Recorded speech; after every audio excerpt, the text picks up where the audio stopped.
Hi guys, so I'm going to review Moonlight, and I'm gonna do that thing where I start out with a quote. Well, actually, not just one quote, but two quotes. People are always speculating why I am as I am. To understand that of any person, his whole life from birth must be reviewed. All of our experiences fuse into our personality.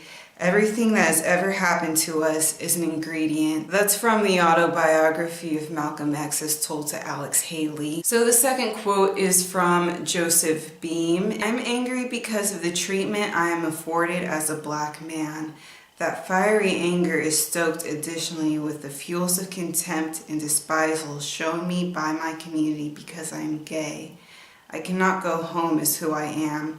When I speak of home, I mean not only the familial constellation from which I grew, but the entire black community, the black press, the black church, black academicians, the black literati, and the black left. Where is my reflection?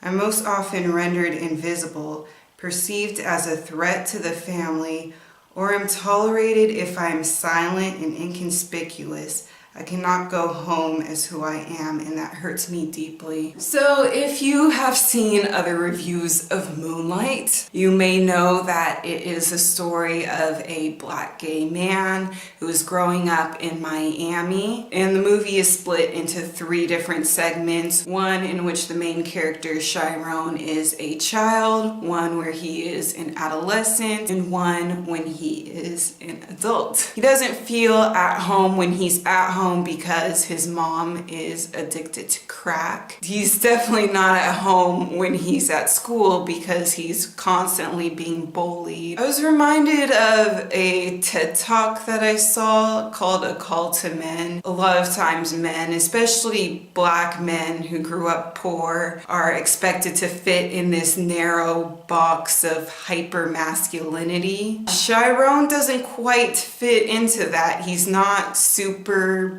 masculine performing. The bullies see a weakling and they pick on him because of that. This movie was about Chiron's search for intimacy within these three separate acts. I really enjoyed how this movie navigated hypermasculinity within the black community. And I really like how the film was very subtle. It was very quiet. You can tell by like a look on a character's face, or how they look at each other, or how they try to avoid looking at each other. Like you could really tell what they were feeling and what they were thinking. I read an interview with the director and he said that he had never seen a movie where a black man cooks a meal for another black man until he put that into this movie. I like small acts of intimacy like that. Of course, kissing and sex, that's all well and good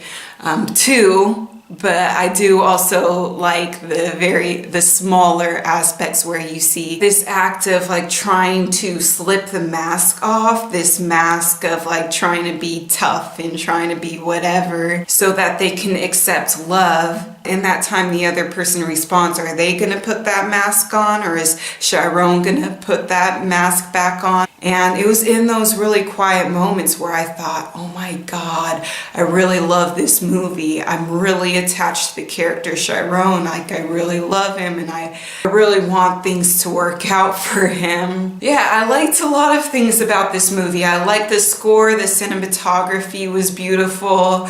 I liked that it was an all black movie. Even the extras were black, everybody was black. I will say that the one negative that I had was the bully, because I kept thinking, what the hell is this guy's problem? Like, what did Chiron ever do to him? I mean, we can all infer that it's the idea of pick on the weakling or else you'll be targeted as the weakling and other people will pick on you, but I didn't really see that. And I didn't mind the bullies when he was a kid because it was this mob, and it's much harder to be that one person, be like, hey, don't pick on this kid, because then the mob will turn on you. But when he was older, it was kind of a mob, but it was more like this one person took a special interest in Chiron. And I didn't quite understand that. But again, I watched a lot of interviews, and the director mentioned how like the bully gave this look when he was looking at Chiron, and you could see like self-hate and love and whatever. And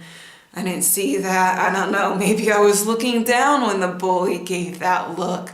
But yeah, he did come off as a little bit two-dimensional to me. So this was nominated for, I believe, 8 Oscars. But I think it was the day after it was nominated for all those Oscars, I was watching different reviews and like different interview clips and stuff. And I saw some YouTube comments that really pissed me off because somebody was criticizing the fact that this was nominated for so many Oscars and talking about how the Academy just wants to see black men being emasculated, whether they're playing slaves or they're playing homosexuals. And like, oh, that's so homophobic. And like, those are the people that I feel need to watch this movie the most. I understand that as a black person, throughout American history, black people have been exploited. They've been made to submit to the dominant white culture. So I understand this need to be strong. I do also feel that you need to re-examine your definition of strength and re-examine your definition of what it is to be a man. Being a man doesn't have to mean you can't have any emotions other than anger. It doesn't have to mean that you can't love another man. It doesn't have to mean that you can't be vulnerable and that you should only like be angry or intimidating and that's it.